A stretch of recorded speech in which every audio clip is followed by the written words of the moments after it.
Access Minnesota. Issues that matter to you.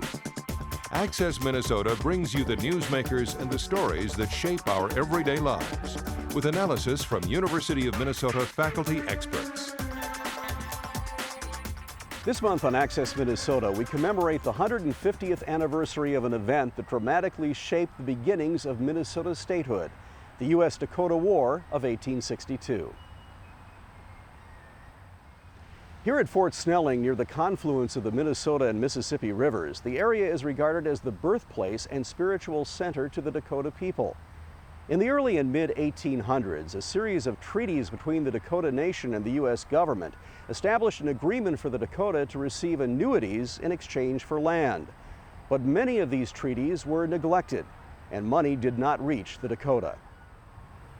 After droughts and poor harvests in the summer of 1862 left hungry communities, tensions rose between the Dakota and the settlers.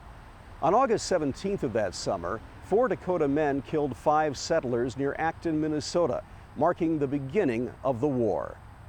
The fighting lasted 6 weeks, with the last major battle on September 23rd. Between 400 and 600 white settlers and soldiers were killed, and the number of Dakota killed in battle is not known. On December 26th, 38 Dakota men were hanged after a military tribunal, and approximately 1,600 Dakota were marched to Fort Snelling and placed in an internment camp below the fort. In the following years of the war, thousands of Dakota fled Minnesota. To further understand this conflict and its lasting impact on Minnesota and the Dakota people, the Minnesota History Center commemorates the sesquicentennial of the war with a new exhibit. Access Minnesota spoke to Dan Spock, the director of the History Center, about the complex history of the war. Dan Spock is the director of the Minnesota History Center. Dan, thanks so much for joining us on Access Minnesota. Sure, thank you. We're in the process of commemorating the 150th anniversary of the U.S. Dakota War of 1862. Why was this event so significant in Minnesota history? Well, it comes very early in the state's history. The state has only been a state for 4 years when the event happens. And it really illustrates the tension and the sort of lingering resentments that were left over when, in the process of taking the land that would make the state of Minnesota. So as you probably know by seeing the exhibit, there were a number of treaties made to kind of put together the package of land that would ultimately become the state of Minnesota. And a lot of the obligations that were spelled out in those treaties were not fulfilled. And it was really the frustrations around those treaties that ultimately led to warfare. Tell us about some of the specific events that led up to the war. Well, like I said, it's sort of impossible to look at this war outside of the context of what's going on with the rest of the nation. The nation is going through a long period of westward expansion. The ideology of the United States at the time is that this is inevitable, and they plan to fill in the entire territory between the Pacific and the Atlantic with states. And so this progression of building territories and then ultimately turning those into states and acquiring land from Indian people through treaties is part of that whole process. The other big thing that's going on is the American Civil War, which is probably responsible, in part at least, for pulling Indian policy's eye off of what's going on in Minnesota. The war is just a huge distraction, extremely bloody. And the government has its hands full trying to deal with that and really neglects the situation that's going on in Minnesota in 1862 until things boil over into warfare. The History Center has described the process used to create this exhibit as truth recovery. Explain what that process is and how it shapes this exhibit. Well, it's an attempt to kind of reconstruct a narrative, if you will, of all the events that occurred during this time period. And so this meant, a pretty exhaustive process of combing through documents, primary sources, what we call them in history, really going to kind of all the original sources that we could find.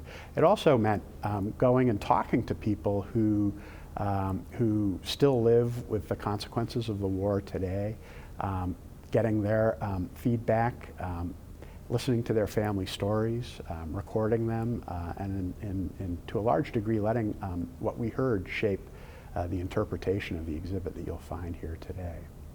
How do the museum's curators work with the Dakota community to put this exhibit together?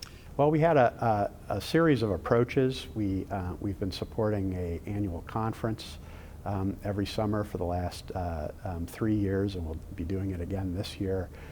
We've been hosting roundtables here at the History Center, bringing people in and having them look at things in process and help advise us about everything from the treatment of artifacts to what's important to emphasize in the interpretation.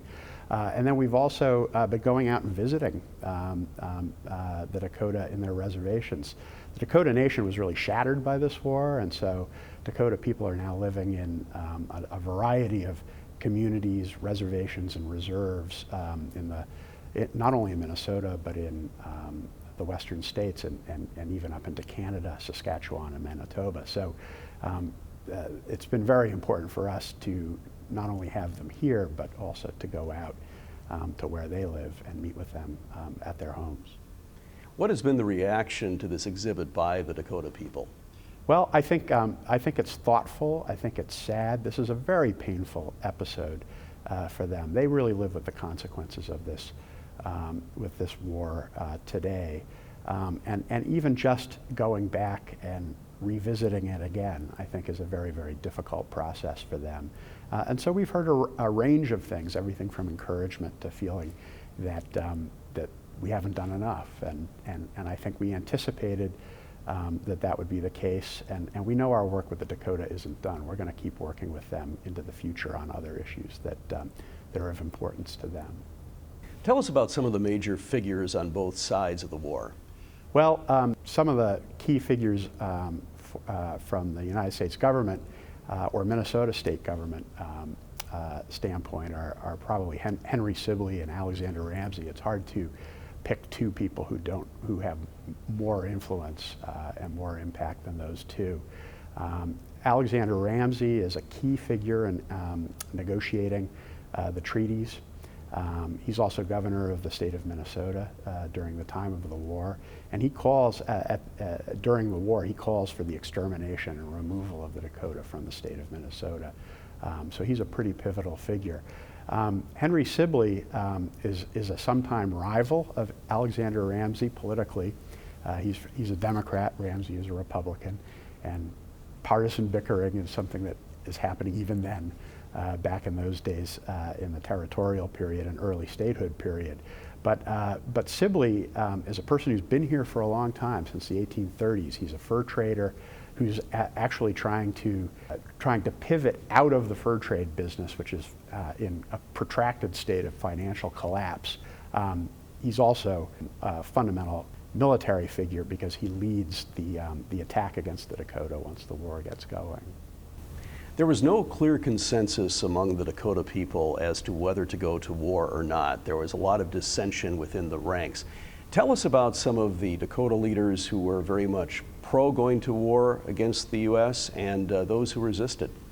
There's a variety of people, and I think any of the people that were the primary leaders of the Dakota people at that time had to have known that it was going to be a very difficult war to win. Little Crow, of course, is best known of all the Dakota leaders, and he warns the people who are advocating for going to war before actually joining with them and trying to lead them in war. And so he's very ambivalent about going in, but ultimately winds up making a fateful decision.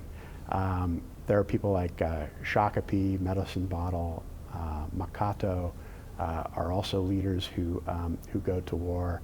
There are those who are more ambivalent, like Wabasha and so forth, who Wabasha actually participates in a battle or two, but ultimately winds up going in with the peace party. So it's It's all over the map, and it's an evolving situation that really puts people into these sort of terrible dilemmas where they have to make decisions that wind up being quite fateful, not only for them personally, but for the people that they're trying to lead.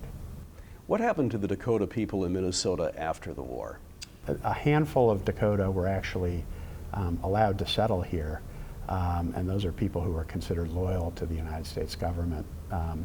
A great number of Dakota wind up imprisoned at Fort Snelling and at Mankato, and those that were not hanged at Mankato in the winter of 1862 ultimately wind up being removed to a place called Crow Creek, which is still a Dakota reservation in South Dakota today.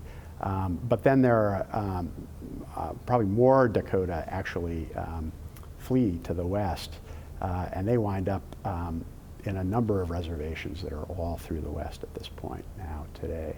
And the odyssey that they have, this sort of diaspora of the Dakota Nation, is a huge, huge story, and one that we attempted to capture, at least to a limited degree, in this exhibit.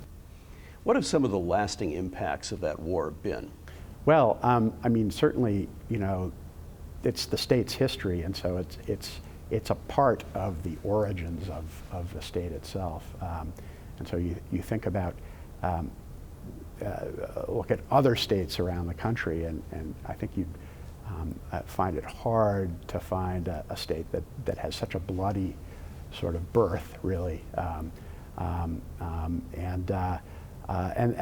certainly for Dakota people, this is their ancestral homeland, but a very small number of people, of Dakota people, live in the state today. The vast majority of them now live in other places. And so that was certainly a lasting impact for them.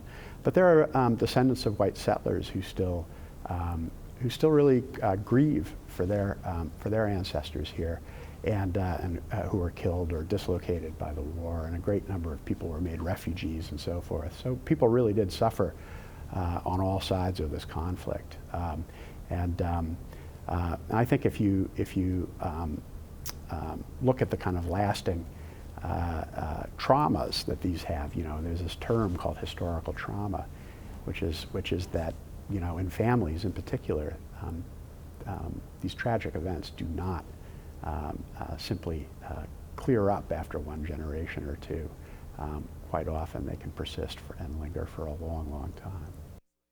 When Access Minnesota returns, we hear more about the History Center's exhibit on the U.S. Dakota War. Access Minnesota will return after these messages.